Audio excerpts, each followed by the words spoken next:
Alright, how we doing, guys? Hopefully everyone had a great weekend. Went out, saw the family out in Lafayette with Liam and Joni, and my mind has just gone blank. I can't even think of Elliot. I'm sorry. Couldn't even think of her name for the minute. So that was pretty fun. Took us out to Arnie's, had some good pizza there, a couple of brews, and I saw Broken City. A lot of you guys were asking me how that was.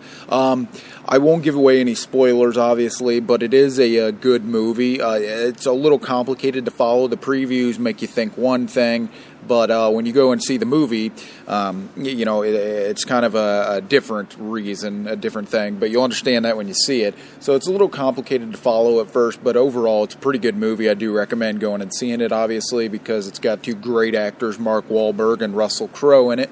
So it's pretty good to see. If you really don't want to shell out the bucks for it at the movie theater, I definitely say pick it up as soon as it goes to DVD or Redbox, either or. Having said that, I'm going to go over a couple of questions, not too many today, and then go over a couple events, and then we will go from there and probably have a show later this week. Having said that, let's get right into it. Lewis, you asked me if you spend too much time on your computer because you're on 3 or 4 hours. You said usually you're on about an hour and a half to just about 3 hours a day, 4 times a week. And you said you're wondering if you're spending too much time on it, or you said you're not going to cut it out of your life entirely, but you're wondering if you should cut back. I would say if you should be like me. If it's not interfering with things like work and relationships and family, like it's not replacing those things, I'd say, no, who cares? Stay on it 5 hours a day if it doesn't replace things or if it doesn't interfere with things. If you're not paying bills or you're not even communicating with family anymore, or if you got a girlfriend or a wife even, and you don't even see her anymore because you're online so much on the computer, then you might want to start cutting it back. But if none of those are the case, I'd say no, don't even worry about it, Lewis. All right, Sean, you sent me a message saying you thought your girlfriend was cheating. You set up a password logger so you could get her password. You looked through her Facebook messages and you found out she was not, in fact, cheating. You then said that she was flirting a lot, which that kind of ticked you off. Then you said that she drew a line, though, with everyone she was talking to, saying no pictures, no sex, she has a boyfriend. But you said there's one guy that she said, and I quote, this is what you said, I quote, "I'll wait for you," but then you said you thought it was BS and she was just making him happy. Sean, I got to tell you, I'd be a little worried, man. For one, if you have enough doubt to hack into your girlfriend's Facebook account, that you might want to confront her about those worries if that's the point where you're starting from. I would say if she flirts a lot and it's bugging you, that I would talk to her about it. The fact, it is good that the fact that you said you saw that she's saying no pictures and no sex and she has a boyfriend, she's not hiding you, but the fact that she's telling another guy that she'll wait for him, it's a little bit worrisome. So I would talk to her about it, but in general, your main question to me, was it wrong to hack into her account? I wouldn't say it's wrong, because if you're seriously worried, find out and then talk to her, but I would say it does seem troublesome if that's where you're starting from, is that you're worried enough to hack into her account. All right, now, Marie, you asked me if it's weird to have a crush on somebody a lot older than you. You said you are 17 years old, and you said the guy looks like he's 50, but you just are extremely attracted to the guy more than most other guys that you've even seen or that you even know. And I got to tell you, Marie, in today's terms, no, it's not really uncommon for a very young woman to be attracted to a very much older guy. I would say, before pursuing anything, make sure to explore every single option of this route that you're looking at to make sure this is really something you would want to do, be with someone that much older than you, because the differences between the two of you as far as interests go are probably going to be very, very drastic. As far as what you do, what you like doing, even music, that's probably going to be widely varied between the two of you simply because of that age gap.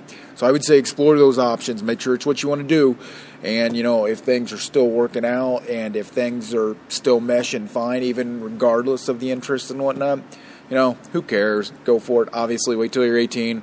Don't get the guy arrested for statutory rape, but if things are clicking, who cares? It doesn't matter in today's society.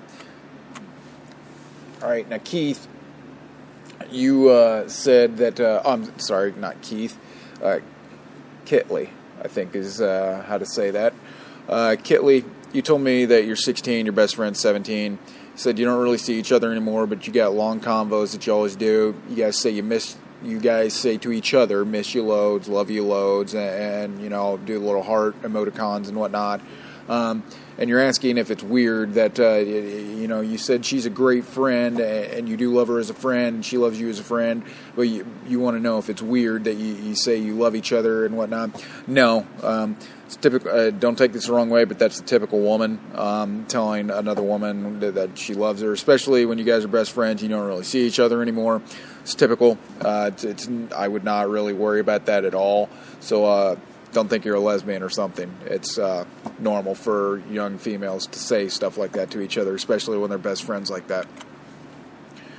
All right, now Stacy, you told me about a situation about how you have a boyfriend. You guys live together, and recently you said that you're not really you said you tend to be jealous, but you don't really try to be a control freak or a stalker type of jealous, and you said that recently you had found some love letters, but they were from 6 years ago, written to your current boyfriend, and you also said that you didn't really judge it, the past is the past, and then you said he started getting calls from an unknown number. And when you asked about it, he said it was probably a friend, a guy friend. And you said that you went to another location one day, called the number, and it was the same woman that you knew of that answered. And so you asked him about it, and he said, no, it's probably a guy friend named Michael. So your question being is you're wondering, you don't really care since you know she lives very far away, and he probably has no chance of ever seeing her. But you're wondering why he's lying about her contacting him again. Well, the first thing is, no. You asked me, are you being loony to feel concerned about this now? No, you're not. For the first thing off, the fact that he has love letters from another woman still that's in his past, is a little off-putting. I would seriously say toss them.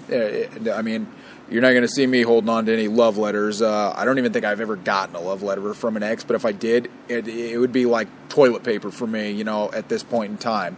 But so that's a little concerning there. The second part that's concerning is that he did lie. Actually, let's even go before that. The second part that's concerning is that she's calling him again. Unless they are like lifelong friends, that they have been friends since they were children together, I wouldn't see any reason why she needs to be calling him, now that he's got you and he's got another woman now and she's in the past. Like you said, your past is your past. Tell him to leave his past in the past, Unless they grew up as kids together, I really don't know why she's calling him. Third thing is that he lied to you about it. That for a fact, you said you called the number and you knew her voice and she answered. And he told you it was probably a guy that called him when you said he didn't pick up the phone when the number called because you were there around him. The fact that he lied, you need to call him out on it and bust his balls about it, because it's one thing if a woman just accuses a guy, but now that you know that it is that woman and he blatantly lied to you about it, that's a whole nother story right there. So yeah, you're definitely right to be concerned about this, and he needs to fess up about what's going on. That he's holding on to old love letters, he's lying about an ex calling him from a while back, so you need to just set him straight and be like, look, what's going on? Be honest or I'm out. That's only fair to you to do that. No, you're not crazy for thinking something's a little awry here. All right, now, Michelle, you said that you were messaging a guy on Facebook, and you said, and quote, he said to you, quote, thank God, I love you so much. I thought it was due tomorrow. Thanks for telling me. My roommate Ken told me it was due on Monday, but I wasn't sure, but thanks for telling me. And you asked me, what does this mean? Does he actually love me? No, Michelle, he does not. I don't mean to bust your bubble. That's just a sign of relief. I would not expect him to start showing any feelings anytime soon. All right, Narasta, you asked me, why should you become a vegetarian? And you also asked me if I would ever become a vegetarian myself. Absolutely not. And why should you become a vegetarian? You should not. You have never seen a healthy vegetarian. My uncle's a doctor, you know. I've heard from other doctors that I've had, you know, it is completely unhealthy for you to starve your body of proteins like that.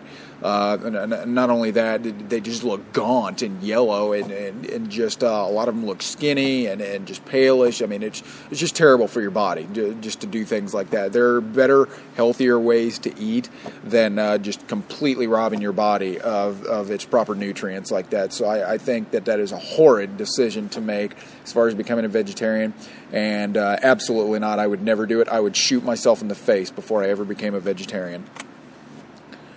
All right, now, Nietzsche, I'm hoping I'm saying your name right, buddy. Nietzsche, you asked how I feel about winning the lottery and if I ever buy into it. I think I've only bought into it maybe twice in my entire life. I think the whole thing is a big joke. I mean, obviously, it's a legitimate thing. You know, it's not some hoax. But, I mean, I really think that it's just all bogus as far as, you know, these people that play for like 20 years. They buy a ticket every single day for 20 years. And, I mean, I've only heard about it happen one time where an old lady that was like 92 years old last year played for like 80 years and finally won a couple million, you know, when she was like 90-something. And, I mean, you know, things like that, I mean, now you just got her kids wait until she's dead. I mean, that's the only thing that happens there. Because, I mean, what's she going to spend it on? Oxygen tanks? I mean, so, you know, like, I think the last time I bought it was a couple months back in late 2012, last year, when it was hitting in here in Indiana like 500-some million. So, I mean, the Powerball. So, that, you know, obviously when it was like that massive of a record-breaking lottery, I was like, sure, what the hell, why not, you know? And so I bought a ticket, and obviously I didn't win. So, I mean, you know, I would say don't buy into it. It's all just a big sham to get your money, you know.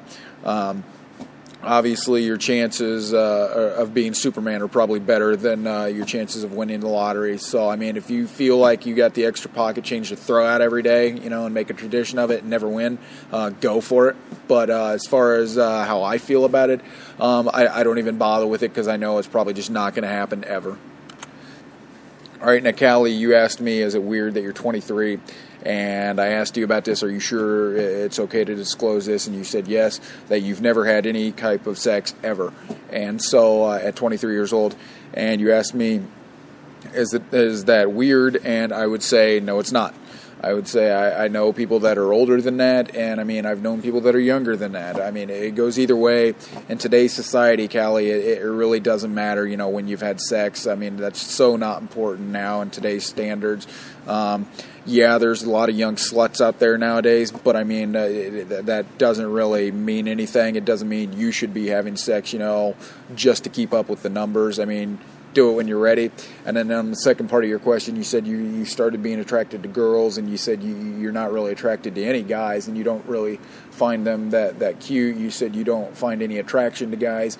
And you said, is it weird that you're just now starting to figure out that you might be a lesbian? And you said you're starting to focus that way, that you want to be a lesbian.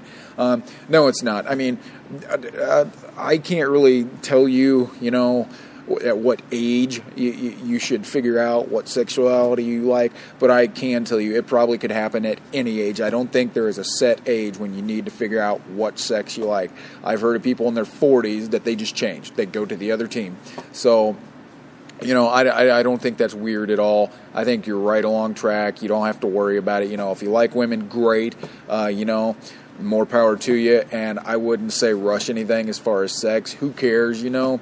When you're ready, go ahead and do it then. Until then, don't even bother with what other people think. To hell with them. All right, now, Cartman, you asked me if I think Hulk Hogan has an indecent relationship with his daughter, Brooke Hogan. I don't really pay attention. You asked me about Hogan Knows Best, the show that was on a couple of years ago. I think it was on MTV. And I don't really pay attention to that much. I do pay quite a bit of attention to wrestling news and whatnot and sports entertainment and all that. And, I mean, I do remember kind of when I saw a blip here and there of Hogan Knows Best a couple of years back. He does have kind of a odd, close relationship with his daughter, but I can't really say if it would be indecent because, I mean, there's never really been speculation about he and her, you know, pursuing anything to say. So I think it is a little off-putting how particularly close they are. but